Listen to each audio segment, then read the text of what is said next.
এদিন সাংগঠনিক কর্মসূচিতে অংশ নিতে জলপাইগুড়িতে আসেন প্রদেশ যুব কংগ্রেসের দায়িত্বপ্রাপ্ত সৌরভ প্রসাদ। সাংগঠনিক কর্মসূচির মাঝে উপস্থিত সংবাদ মাধ্যমের প্রতিনিধিদের সঙ্গে কথা বলতে গিয়ে তিনি বলেন, আজ অনেক বেদনার সঙ্গে বলতে হচ্ছে, যোগ্য শিক্ষক শিক্ষিকারা চাকরি হারিয়ে কি অমানবিক অবস্থার মধ্যে বিকাশ ভবনের সামনে অনশন করতে বাধ্য হচ্ছেন।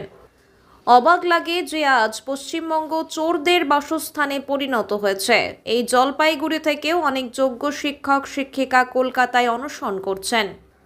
আমরা প্রদেশ যুব কংগ্রেসের পক্ষ থেকে ওনাদের সঙ্গে দেখা করেছি। আমরা সদাই এই আন্দোলনকারীদের পাশে থাকব।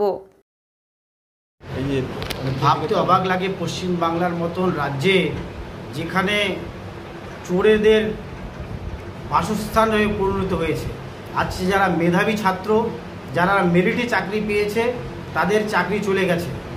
আজকে আমরা গেছিলাম, তাদের আন্দোলনে সামিল হয়েছি। আমরা পশ্চিমবঙ্গ প্রদেশ যুব কংগ্রেস যারা সঠিক মেরিটের ভিত্তিতে চাকরি পেয়েছে এবং যাদের চাকরি চলে গেছে, তাদের সবসময় পাশেই রয়েছে এবং আমি নিজেও তাদের সাথে উপস্থিত ছিলাম, তাদের আন্দোলনে উপস্থিত ছিলাম।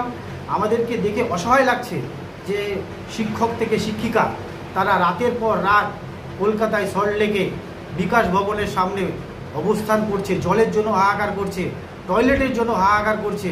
কলকাতা পুলিশ, বিধাননগরের পুলিশ কি অকথ্য ভাষায় তাদের উপর লাঠির আঘাত আনছে, তাদের উপর মারছে, তাদের আন্দোলনকে রোখার চেষ্টা করছে।